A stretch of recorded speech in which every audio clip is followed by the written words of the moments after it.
안녕하십니까. 저는 2026학년도 유치원 임용고시 합격 사례 발표를 할 재임용 합격생입니다.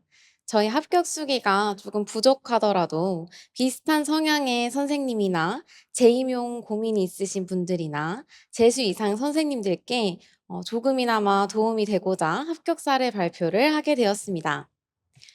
목차를 따라서 영상을 한번 보시면서 필요한 부분이 있으시면 집중적으로 들어주시면 좋을 것 같습니다. 먼저 저의 소개를 해드리도록 하겠습니다.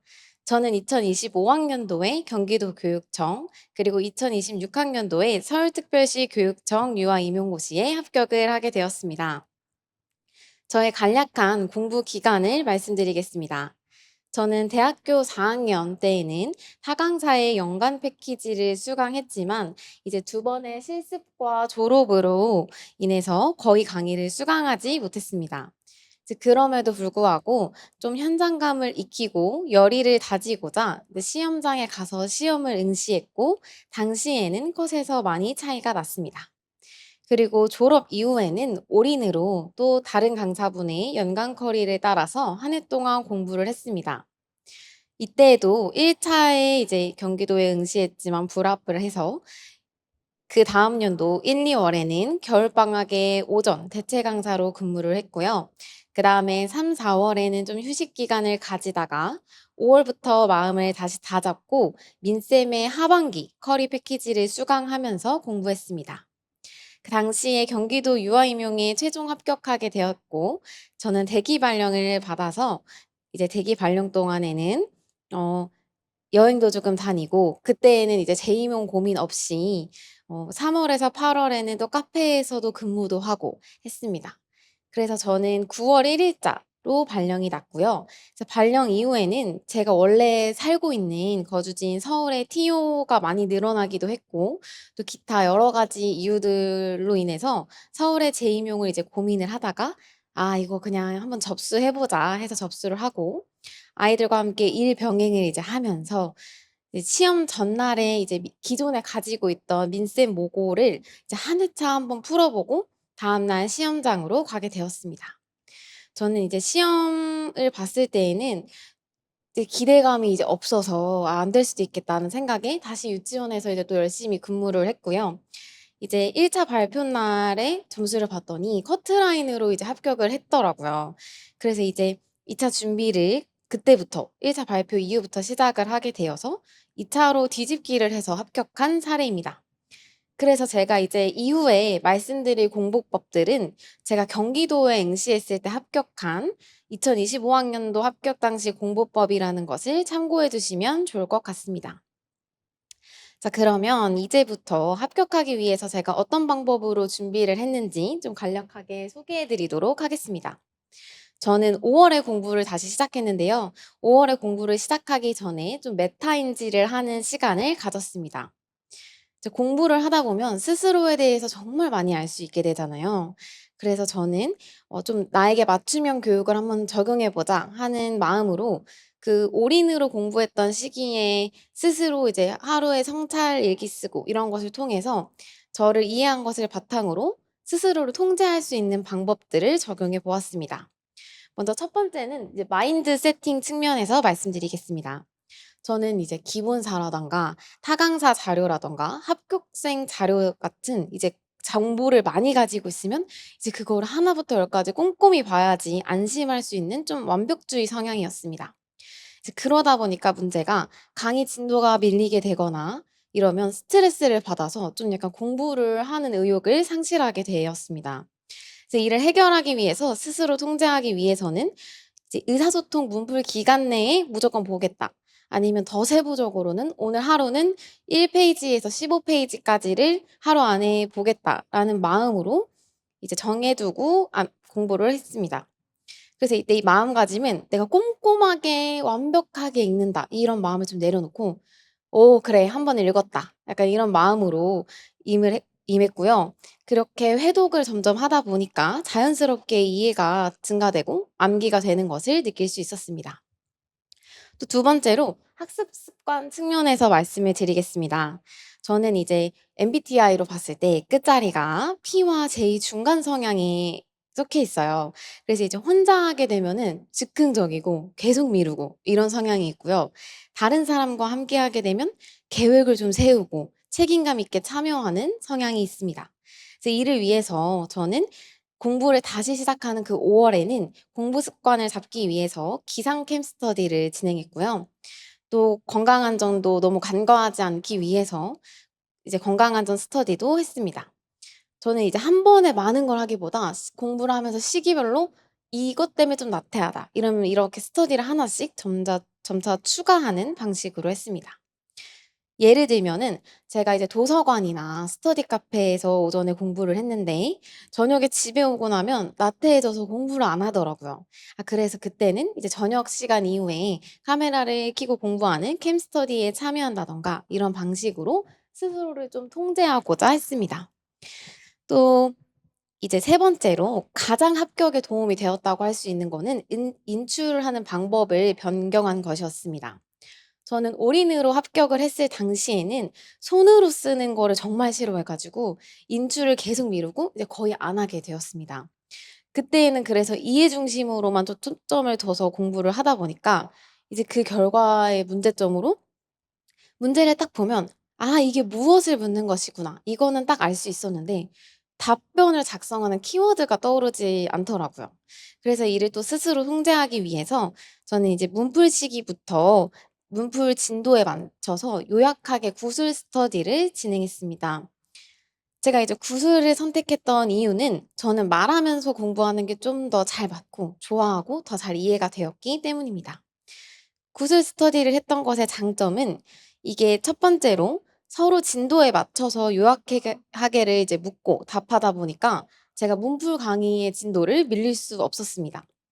또 두 번째로는 요약하게를 이제 덮고 구술로 인출을 하다 보니까 이 요약하게가 이미지화가 되어서 자연스럽게 암기가 잘 되었습니다.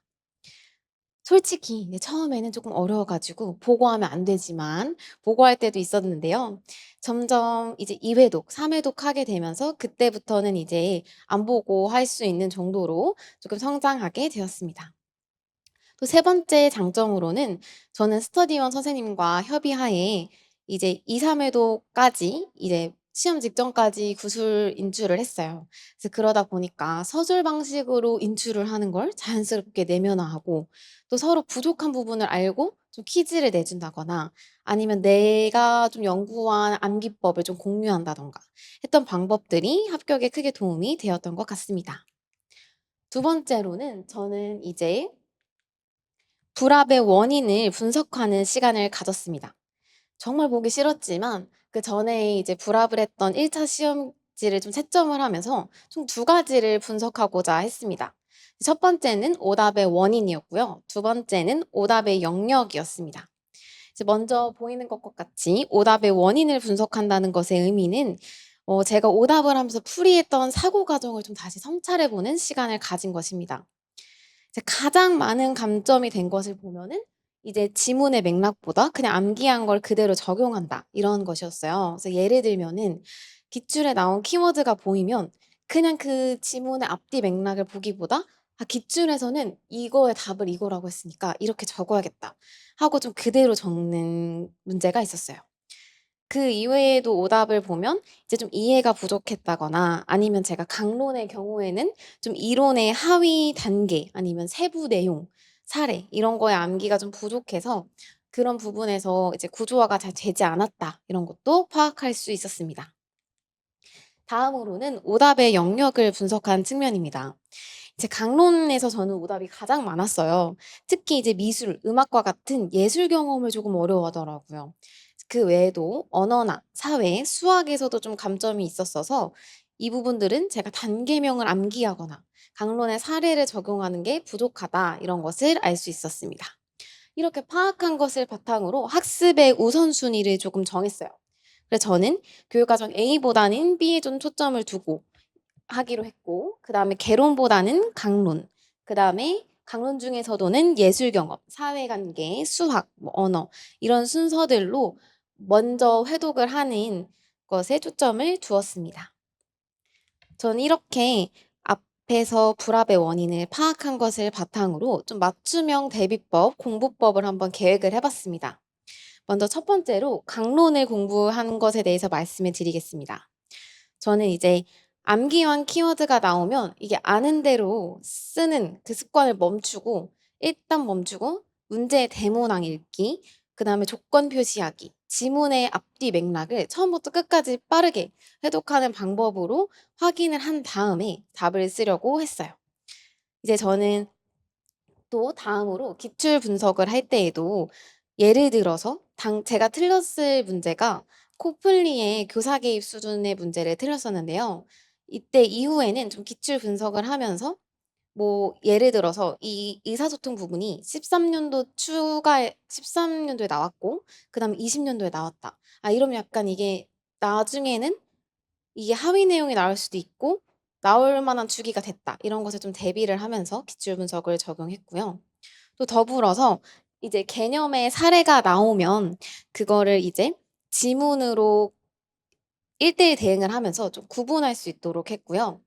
그다음에 변별의 키워드를 좀 둬서 단계들이 되게 많은 강론에서는 이 단계와 다음 단계의 키워드의 핵심 변별의 차이가 뭘까? 이거에 좀 초점을 두는 공부를 했습니다. 그리고 저는 강론에서는 발달 단계들을 암기나 구분을 굉장히 어려워해서 그 단계들의 중간 단계를 물으면 보통 지문의 전후 단계에 대한 힌트가 있을 수 있다. 이걸 좀 파악한 다음부터는 단계 하나하나에 초점을 두기보다 단계를 좀 나열하면서 공부를 하는 방법으로 변경을 했습니다. 또 두 번째로 문제풀이 기술 측면에서 말씀을 드리겠습니다. 저는 부족한 것을 찾는 문제가 요즘에 굉장히 많이 나오잖아요. 이런 것들이나 아니면 꼭 나오는 고시문 세부내용 찾기 이런 문제를 저는 이제 바로 이걸 보고 '아 이거다.' 하고 쓰기보다는 여기서도 또 멈추고 모든 서술형 문제를 좀 객관식화해서 풀도록 노력했어요. 그 이유는 서술형 문제를 좀 객관식처럼 풀게 되었을 때 정확성이 올라갈 수 있더라고요. 구체적으로 이제 말씀을 드리면 예를 들어서 의사소통 영역의 하위인 읽기와 쓰기에 관심 가지기가 있다. 그 세부 내용을 적으시오라고 나왔을 때 우선은 그 세부 내용을 다 적는 거예요. 그럼 그렇게 해서 첫 번째로 한 번 시각화를 할 수 있어요. 그다음에 두 번째로는 이 지문의 사례하고 봤을 때 거리가 먼 것부터 속어법으로 제외를 할 수 있습니다. 그럼 이를 통해서 좀 문제의 답변의 정확성을 높일 수 있었습니다. 그리고 저는 또 아는 문제일수록 좀 조심하려고 했습니다. 저는 재수 이상이었기 때문에 그때 기존의 기출을 막 암기하듯이 공부를 하던 습관이 남아 있어서 기출에 나온 키워드만 보면 좀 쉽게 판단해서 답을 작성하는 경우가 있더라고요. 그래서 이제 예를 들어서 "부적절한 이유를 쓰시오." 이렇게 나왔을 때 부정적인 결과를 내가 언급해야 되는 답인지 아니면 해결 방안을 논거로 써야 되는 건지 이렇게 문제의 맥락을 좀 보면서 차분하게 좀 풀어 보려고 노력을 했습니다. 또 세 번째로 논술 측면에서도 앞서 말했던 것과 같이 좀 이것도 논술도 객관화로 좀 풀려고 노력을 했어요. 예를 들면 사례를 보고 떠오르는 개념이나 역할이나 회의실 내용을 그냥 쓰기보다 논술의 대문항에서 묻는 것을 이렇게 네모로 표시하고 답변해야 되는 키워드를 동그라미 치고 그다음에 번호별로 조건을 물결로 표현을 해 가지고 그 내용을 다 보고 떠오르는 이론을 다 적은 다음에 거기서 또 소거하면서 가장 가까운 키워드를 답변에 녹여내고자 했습니다. 다음으로 이제 저는 1 차를 공부했던 구체적인 저의 공부법을 안내해 드리려고 합니다. 저는 우선 일병행을 하다가 쪼끔 지쳐 가지고 충분한 휴식을 가지고 5 월부터 공부를 시작했어요. 그래서 플래너를 한번 보니까 한 200일 남았을 때 공부를 시작했더라고요. 저는 이제 민쌤 하반기 쿼리를 탈 계획이었기 때문에 그전에 민쌤 기본서를 사 가서 혼자 좀 이해하고 구조화하는 공부를 했습니다. 그래서 민쌤 책과 다른 강사 쿼리로 공부할 때 정리해 뒀던 개요도 단권화 책 이렇게 두 개를 가지고 문풀 시작하기 전까지 좀 해독을 했습니다. 구체적으로 보면은 이제 기본서를 보면서 목차를 좀 구조화했고요. 두 번째로는 그냥 기본서를 읽으면 사실 머리에 하나도 안 남는 것 같더라고요. 그래서 저는 Q&A 공부법으로 혼자서 살짝 이렇게 중얼거리거나 아니면 표시를 하면서 예를 들어서 놀이 기본 특성이 나오면 거기에 Q를 적고 "놀이의 기본 특성이 뭐지?" 이렇게 답을 하고 그 옆에 답 이제 설명이 있으면 거기엔 A, answer를 적어서 '아 이런 것이구나.' 답변을 하고 '그러면 그 특성엔 뭐가 있지?' 이런 식으로 이렇게 꼬리를 물면서 Q&A 방법으로 공부를 했고요. 또 저는 능동적으로 좀 읽기를 하면서 긍정적인 측면이 기본서에 나오면 동그라미, 그다음 부정 측면은 세모, 뭐 예시들이 나오면 EX 이렇게 표시를 하면서 기본서도 좀 나름의 구조화를 하려고 했습니다. 그다음으로 기본서를 조금 암기할 때 하기 위해서 엑스마인드라는 어플로 이제 문항의 이제 목차 그리고 세부 하위 내용 이런 것들을 좀 구조화했고요. 그다음에 Q만 보고 A는 가리고 좀 답을 한다든가 하는 방법을 활용했습니다.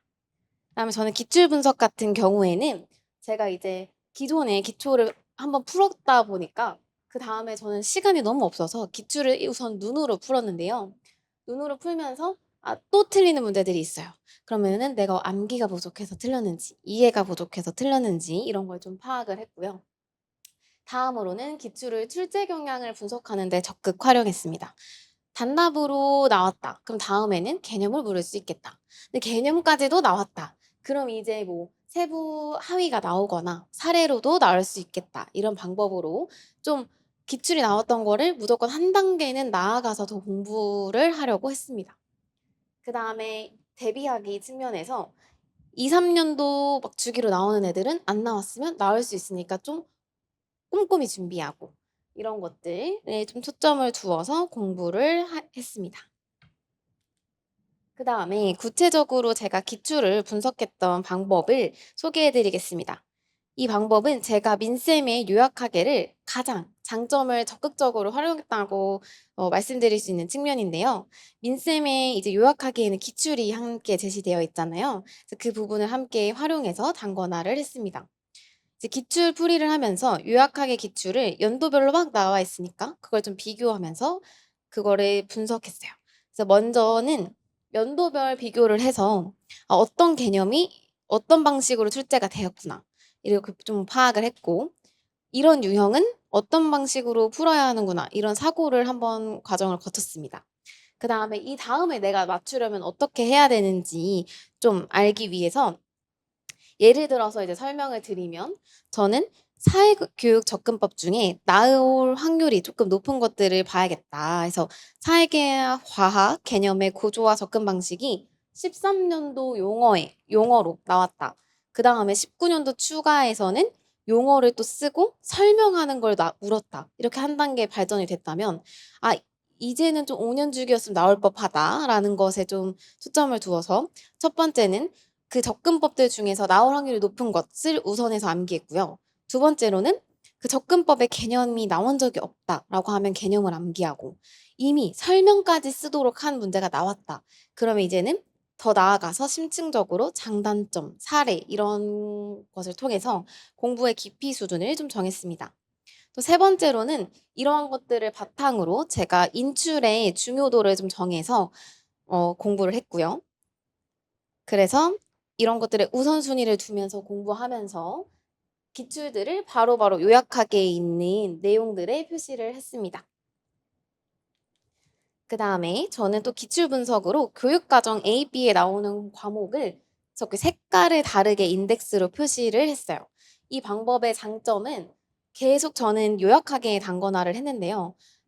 기본서 해독할 때 그리고 문풀 그리고 모고 시기에 바로바로 해당 내용들을 찾고 공부를 조금 더 효율적으로 할 수 있었어요. 또 더불어서 여기 보이는 주황색 제가 으로 표시한 것처럼 제가 좀 시험 직전까지도 부족하다. 나올 것 같은데 암기가 좀 안 됐다 하는 부분들은 저렇게 표시를 해 두어서 시험 당일에도 A, B 직전에 좀 빠르게 회독을 하면서 한번 볼 수 있었습니다. 그리고 저는 추천드리고 싶은 것이 있어요. 이제 초수생 분들이시거나 긴장을 조금 많이 하시는 분들께 추천드리는 방법은 이제 민쌤께서 진행하시는 한 6월 말 정도에 이루어지는 현장 모고에 응시하는 것을 한번 추천드리겠습니다. 장점은 이제 첫 번째로 실전 감각을 조금 익힐 수 있어요. 핸드폰도 똑같이 걷고 그 시간표도 똑같이 운영이 되기 때문에 좀 긴장도를 덜 수 있고요. 또 두 번째로는 오히려 너무 6월이 되면 좀 나태해지기도 하고 불안하기도 한데 그때 한번 긴장감을 내가 딱 가지고 공부를 할 수 있는 좀 전환점을 주는 수 있었던 것 같아요. 세 번째로는 중간 점검을 할 수 있어요. 제가 이제 앞서 말씀드렸던 것처럼 불합의 원인을 분석한 것처럼 모고를 이제 풀어보면서 저한테 부족했던 영역, 문제풀이 기술 이런 것들을 좀 파악할 수 있기 때문에 저는 현장 모고를 응시하는 것을 추천드립니다. 근데 이때 가장 중요한 것이 있어요. 절대 지금 점수로 '내가 낙심하겠다.' 이런 의도는 정말 마음이 생각이 들 수 있지만 그런 마음은 좀 내려두고 긍정적으로 생각하면서 '그래 이제 내가 부족한 거를 확인했으니까 지금 남들보다 빨리 부족한 걸 확인했으니까 나는 이제부터는 이걸 보완하면 된다. 시간이 많이 남았다.' 이런 마음가짐으로 응하시면 좋을 것 같습니다. 저는 이제 문풀 시기의 공부법을 조금 말씀드리려고 하는데요. 저는 문풀 시기에 제가 공부했던 일주일 계획표예요. 그래서 위에 보이는 것처럼 저는 요약하기를 먼저 간단하게 예습을 했어요. 그다음에 요약하기를 보면서 민쌤께서 문풀 강의 초반에 서술 대표 유형을 설명해 주시면서 출제 경황을 언급해 주시고 다음으로는 요약하기를 간략하게 설명하시면서 중요도를 좀 알려주세요. 저는 그래서 이거를 문풀 전에 먼저 들었어요. 그다음에 요약하기를 한번 회독을 한 다음에 좀 자기 전에 인출도 좀 해보고 구슬암기 스터디를 통해서 구슬암기를 한 다음에 그다음에 이제 적용 문제를 풀고 문풀 강의를 듣고 복습을 하고 그다음에 시간이 남으면 전주 거를 복습하는 형식으로 문풀의 시기를 보냈습니다. 이제 그리고 구체적으로 제가 문제풀이 전에 요약하기를 어떻게 공부했는지 궁금하실 수 있을 것 같아서 이 부분을 준비했는데요. 제가 요약하기를 공부한 방법은 첫 번째로 목표 구조화입니다. 우선 엑스마인드라는 어플을 통해서 상위, 하위 범위를 좀 암기해서 인출을 했고요. 그리고 시간이 너무 없을 때는 그 요약하게가 민쌤께서 노란색, 뭐 파란색으로 문항별로 구조화를 색깔로 다르게 표현해서 해주셨어요. 그래서 그 부분을 빠르게 회독하는 것을 진행했습니다. 두 번째로는 저는 요약하기를 1회독을 했는데요. 그때는 앞서 말씀드린 것처럼 기출문제를 보면서 출경 분석을 하고 제가 기존에 공부했던 타강사들 자료에만 있는 자료거나 거기에 좀 좋은 필기가 있으면 그거를 손으로 옮기면 너무 오래 걸리더라고요. 그래서 그냥 아이패드로 스캔을 해서 작게 출력을 해서 요약하기에 같이 담거나를 했습니다. 그럼 세 번째로는 기출을 출경 분석한 것에 초점을 두어서 이제 나아가면서 그걸 한번 이해하고 암기하고 다음에 나올 것 같은 거에 더 초점을 두고 이런 식으로 공부를 했고요. 네 번째로는 저는 점진적 인출법을 사용했어요.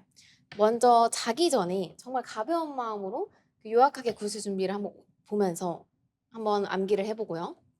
다음 날 아침에 스터디 선생님과 구술을 했고 구술 이후에 그날 또 자기 전에 부족했던 부분을 표시해 둔 것들을 다시 보완하는 시간을 가졌습니다. 이거는 하나의 저의 이제 꿀팁이라고 할 수 있는 방법인데요. 저는 암기가 부족했던 부분은 두 문자나 노래를 검색을 해봤어요. 뭐 네이버에 두 문자를 검색해 본다거나 유튜브에 뭐 유아이명 땡땡땡땡 이론 치면은 정말 좋은 선생님들께서 노래로 만들어 주신 것들이 많이 나오거든요. 저는 그거를 자기 전이나 씻을 때 노래를 좀 들으면서 자연스럽게 암기를 스트레스 받지 않고 노래처럼 한번 인식하려고 했고요. 그리고 전 다음으로 또 추천드리는 방법은 저는 이동하면서 이렇게 조그만한 이렇게 막 포스트잇을 들고 다니는 것도 자꾸 까먹어서 잘 안 되더라고요. 저는 가장 가까이 있는 핸드폰에 아이패드나 아이폰 노트에 그 암기가 필요한 부분을 스캔을 해서 이동하면서 자투리 시간에 계속 공부를 하고자 했습니다. 다음으로 제가 문제 풀이를 했던 순서들을 조금 말씀드려 보도록 하겠습니다. 저는 이제 보시는 것과 같이 문제를 풀 때에는 민쌤이 강의해 주시는 문제를 먼저 풀이를 했어요. 민쌤께서 강의해 주시는 문제를 몇 번 이렇게 미리 올려주세요. 그럼 그것만 우선 풀고 이제 진행을 했고요. 저는 특이하게 한 장 아니면은 한 두 장 이런 식으로 한 네 문제 정도 이내로 풀고 바로 채점하고 바로 오답 공부를 했어요. 그 이유는 저는 문제를 푸는 사고 과정을 첫 번째로 인지하는 게 되게 중요하다고 생각했어요. 너무 많은 문제를 풀면 이때 이 문제를 어떤 생각으로 풀었는지 기억이 안 나더라고요. 그래서 바로바로 어떤 생각을 가지고 풀었는지, 내가 어디서 5개념을 가졌는지 알기 위해서 이런 방법을 사용했고요. 두 번째로는 5개념을 정정한 다음에 뒷문제를 풀이하기 위함이었어요. 처음부터 끝까지 다 풀게 되면 같은 사고로 풀기 때문에 계속 5개념이 변할 기회가 없더라고요. 그래서 저는 좀 나눠서 풀면서 뒷문제에서는 앞에서 틀렸어도 맞을 수 있도록 좀 이런 식으로 공부를 했고요.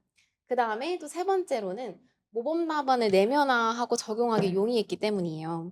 바로바로 좀 채점을 하고 답안을 보고 하다 보니까 답안에서는 어떤 방법으로 서술을 하는지 알 수 있어서 뒷문제에 같은 유형을 그렇게 풀게 되면 자연스럽게 모범 답안을 비슷하게 쓸 수 있게 되었습니다. 저는 이제 문제 풀기 이후에는 강의를 들으면서 좀 틀린 문제를 집중적으로 들었고요. 그 다음에 오답 표시를 할 때에는 항상 틀린 이유를 적어 두었습니다.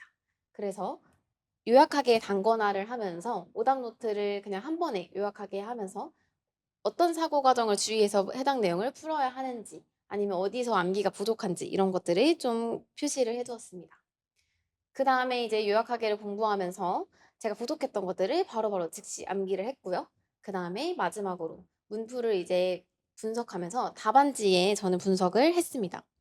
오답 노트를 특별하게 쓰지 않고 첫 번째 요약하게, 두 번째 문풀 답안지에 했는데요. 그 방법을 어떻게 구체적으로 했는지 한번 보여드리겠습니다. 저는 이런 식으로 민쌤께서 당시에 답안지를 PDF로 배부해 주셨어요. 그래서 그걸 적극 활용했는데요. 그 이유는 저는 좀 시간을 줄이기 위함이었습니다. 저는 민쌤께서 체크해 주신 문풀밖에 못 풀고 들어갔었기 때문에 시간을 최대한 활용하기 위해서 그 바로바로 답지에 표시를 했어요. 그래서 보시는 것과 같이 이렇게 틀린 문제는 한번 출제자 입장에서 풀 수 있도록 생각하면서 민쌤이 풀이를 해주실 때 출제자의 의도를 정말 정확하게 설명해 주세요. 그걸 좀 내면화하고 이해하려고 했고요. 그 다음에 제가 묻는 범주를 정확하게 봤는지, 원하는 키워드를 정확하게 넣는지에 좀 초점을 두었습니다. 그다음에 저는 오답 노트를 답안지에 표시할 때에는 이렇게 노란 색깔로 표시된 거는 민쌤께서 꼭 들어가야 한다라고 말씀해 주신 키워드를 노란색으로 표시했고요. 파란 색깔로 표시한 부분은 제가 답을 썼을 때 누락했던 서술의 부분인데 이런 부분이 좀 보완돼야 한다라는 것들을 표시했습니다. 그리고 왼쪽에 문제 보이는 것처럼 체크를 하면서 틀린 이유들을 같이 적어두었습니다. 그리고 저는 문 풀 때 마음가짐을 어떻게 가지고자 했냐면요. 이제 못 푸는 것에 좀 미련을 가지기보다 진도 안 밀리기에 좀 중점을 두었습니다. 하지만 그래도 밀렸습니다. 그리고 회독을 많이 하고 회독을 하다가 문풀을 훑자 이런 마음이었어서 회독을 시간 내에 빨리 이렇게 그냥 쓱쓱 넘기더라도 보는 습관을 좀 가지도록 했습니다. 마지막으로 저는 강의 전에 체크해 주시는 문제밖에 못 풀었기 때문에 되게 불안했어요. 완벽주의 성향에 가깝다고 이제 말씀을 드렸던 것처럼. 그래서 저는 이제 문풀을 해독할 때 못 푼 문제들은 너무 불안해서 문제까지는 풀지 못했고 답안지를 밥 먹으면서 이렇게 전체 회독했어요. 그러면서 '아 이런 부분을 많이 내주셨구나. 이런 부분에서 서술이 정말 어렵다.' 이렇게 좀 파악을 하면서 답안을 좀 읽는 시간을 가졌습니다. 그다음에 제가 이제 모고 때의 공부법을 안내해 드리겠습니다. 저는 이제 모고 때부터는 신체 리듬을 좀 시험날로 맞추기 위해서 보시는 것과 같이 한 5시 50분에 일어나서 6시 부터는 딱 공부할 수 있도록 마인드 세팅을 해 두었고요. 그래서 시간표를 보시면 저는 여기 한 주살이 시간표라고 표현을 했는데 제가 미루는 성향이 있기 때문에 '한 주만 산다. 한 주 뒤에 시험이다.' 이런 마음가짐을 위해서 저렇게 적어 두고 이제 2단 독서대에 붙여 두고 공부를 했습니다. 그래서 하루 일과를 보면 저는 구술 일어나서 구술 스터디를 했고요. 그다음에는 고시문을 나눠서 이제 인출했고 그다음에는 이제 해시리를 읽으면서 인출을 했습니다. 그다음에 건강안전을 문제 내기 스터디를 하면서 짧게 풀었고요. 그다음에 9시 논술 시작 시간부터는 딱 논술을 풀어서 요일별로 기출을 풀거나 아니면 민쌤 모고를 풀거나 저는 타강사 모고를 병행했어서 그 모고를 풀거나 했습니다. 그다음에 이후 시간에는 강론과 개론을 공부를 했고요. 그리고 이제 하루를 마무리하기 전에 법과 이제 스터디 관련돼서 놓친 것들을 좀 하는 과제 시간을 가졌고 하루 일과를 마무리하고 잠에 들었습니다. 저는 모고 때는 이제 회독을 2주, 시험 직전을 기준으로 2주, 1주, 그다음 4일, 3일, 2일, 1일 이런 식으로 회독의 일수를 정해가면서 공부를 했습니다. 모고 시기 때 마음가짐으로는 저는 다른 것들도 있지만 시험 시간을 좀 통제하는 습관, 화장실을 가거나 밥 먹는 것을 항상 통제를 했고요. 졸리면 바로 일어나서 공부하는 것, 도파민 금지 이렇게 스스로 생각을 했고요. 그 다음에는 지금 보는 모든 것이 이제 시험에 나올 수 있고 오늘이 마지막 기회일 수 있다라는 생각으로 조금 암기를 하려고 했습니다. 그리고 저는 2차에서 사실 이번에 합격할 때는 큰 도움을 받았는데요. 제가 2차를 공부한 방법을 간략하게 말씀드리겠습니다. 저는 1차 발표 전과 발표 후 이렇게 나눠서 말씀을 드릴 수 있을 것 같아요. 한번 보면 저는 1차 합격 발표 전에는 강의, 진도에 따라서 민생 강의를 수강했고요. 그 다음에 면접 만능틀을 조금 만들고 이때 중요한 것은 내 경험, 내 교직관을 찾는 시간을 좀 가졌습니다. 그다음에 수업 실현 만능틀 만들기 과정안은 이제 수업 실현에서 유의점만 좀 추가를 해두었고요. 그다음에 제가 시험 보는 지역, 경기면 경기, 서울 이런 식으로 기출을 돌렸고요. 그다음에 자체 출제 지역이었기 때문에 저는 항상 시책을 공부하고 정리하는 시간을 가졌습니다. 이때 저는 교육청에서 나오는 자료 중에 가장 최신 것부터 많이 봤어요. 그게 좀 강조하는 거일 수 있다고 생각해서 최근 것부터 공부를 했고요. 시간이 남을 때에는 놀이사례 운영집이나 아이놀이 포털에 있는 자료들을 참고했습니다. 저의 성향을 말씀드리면 저는 인풋이 되게 많아야지 아웃풋이 잘 되는 편이에요. 그래서 저는 자료 수집에 조금 중점을 두고 문제들을 다 풀기보다는 만능틀을 일단 많이 보고 만드는 데 중점을 뒀어요. 그래서 민쌤 자료나 타강사님들 자료나 아니면은 합격생들의 자료를 보면서 좋은 발문들은 다 수집을 만능틀에 했습니다. 그리고 제가 이제 만약에 추천을 드릴 때는 스스로 생각했을 때 뭔가 아웃풋이 중요한 성향이다. 아니면 2차 준비 경험이 부족하다 하시는 선생님들께는 많이 많이 연습을 하는 시간을 가질 것을 먼저 추천드리겠습니다. 그다음에 1차 합격 이후에는 저는 이제 유형별로 이제 뭐 이야기 나누기, 뭐 과학 이런 것들을 유형별로 나눠서 타시도 기출을 풀거나 스터디 선생님들과 기출을 자체 출제에 맞게 변형해서 풀이를 했습니다. 그다음에 시책을 활용해서 면접에 문제를 내고 선생님들과 함께 구체적인 방안, 좋은 거 있으면 좀 공유하고 하는 시간을 가졌고요.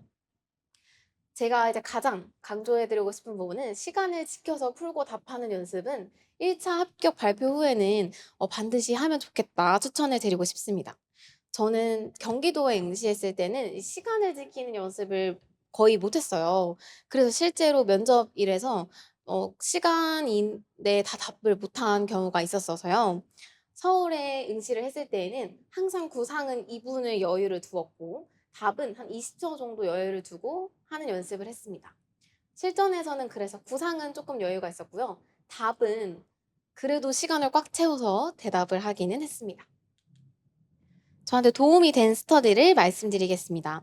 저는 이제 스터디를 보면 요약하게 구술 인출 말씀드렸던 것과 같이 진행을 했고요. 이게 문풀 일정에 맞추다 보니까 주 3회 정도 진행하고 시험 직전에는 매일매일 아침 6시에 카카오톡 보이스톡으로 진행을 했습니다. 그리고 다음으로는 요약하게 활용한 건강안전 문제내기 스터디를 했어요. 저는 밴드에서 선생님들과 함께 퀴즈 형식으로 문제를 낼 수 있는 툴이 있어요. 그걸 활용해서 크게 내주셨던 건강안전 책을 보면서 문제를 출제했습니다. 이제 저는 또 추천드리고 싶은 게 모고 중요도 스터디예요. 저는 이제 문제 공유는 아니고 중요도만 딱 공유하는 스터디에 들어가서 요약하게 스티커를 이렇게 붙여두었어요. 그래서 동그란 스티커에 민쌤이 강조하셨으면 민쌤, 뭐 타강사가 강조하셨으면 그분의 성함을 이렇게 써놓으면서 표시를 하면 같은 강사님들이 오래 정말 강조하는 것들이 보이더라고요. 그리고 그런 것들이 조금 적중되는 사례들이 많아서 저는 이렇게 적극적으로 활용을 하려고 했고요.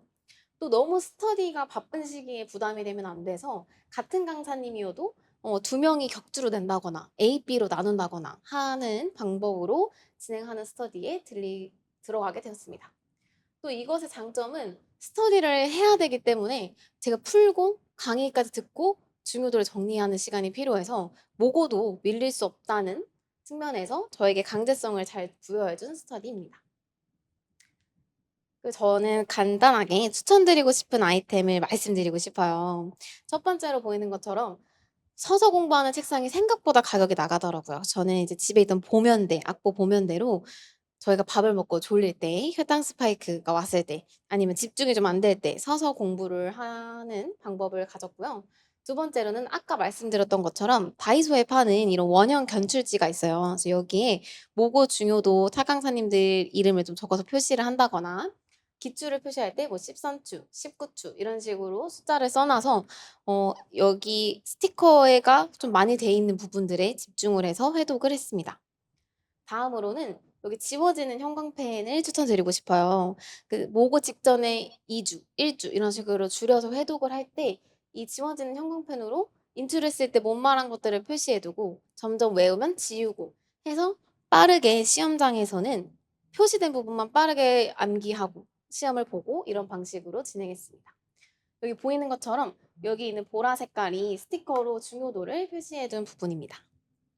마지막으로 추천드리고 싶은 거는 열품탑 캠스터디라고 해가지고 저는 이제 구름이도 해봤었는데 구름이는 배터리도 되게 빨리 달고 실시간이더라고요. 그래서 저는 열품탑을 캠스터디를 사용해서 이게 실시간이 아니라 초단위로 촬영이 되도록 켜두고 이제 그 다음에 사용을 했고요. 그다음 후반부에는 제가 쓰던 굿노트 스터디 플래너에 기록할 시간도 정말 없더라고요. 그래서 이렇게 열품타로 공부한 시간들을 과목별로 이렇게 나눠서 기록을 할 수 있다는 측면에서 이게 되게 용이했던 것 같습니다. 이제 거의 마무리를 하면서 제가 이제 정서를 관리했던 방법을 조금 말씀드리고자 합니다. 저는 올인으로 맨 처음에 공부했을 때는 운동을 했던 것이 가장 큰 도움이 되었습니다. 이제 하루에 거의 2시간 정도 운동을 했어요. 그러면서 좀 스트레스를 풀고 내가 공부를 하면서 앉아 있었던 거를 좀 몸을 쓰면서 육체적으로 해소도 하고 체력도 기를 수 있어서 올인 시절에는 그렇게 정서 관리를 했고요. 그다음에 제가 경기도를 합격했을 당시에는 좀 5월이라는 늦은 시기에 시작하다 보니까 글을 쓰는 걸로 조금 해소를 하거나 아니면은 시간을 좀 내서 날씨가 좋은 날 산책을 좀 가는 방법으로 스트레스를 풀었습니다.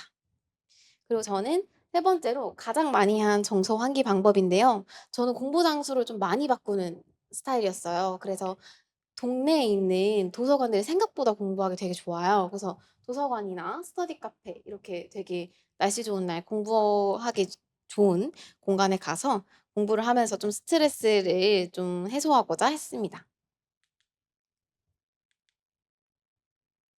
그리고 저는 선생님들께 오늘 이 자리에 선생님들이 있었으면 또 궁금한 것을 묻고 답하는 시간이 있었을 텐데 그 기회가 없어서 아쉬울 수도 있을 것 같아서 제가 개인적으로 만든 교사용 인스타를 공개해 드릴게요. 혹시 진짜 사소한 질문이라도 뭔가 여쭤보고 싶으신 게 있으시다면 저한테 DM을 주시면 제가 바로바로 답변을 드리고 구체적으로 좀 정서적으로나 공부했던 방법을 안내해 드리도록 하겠습니다.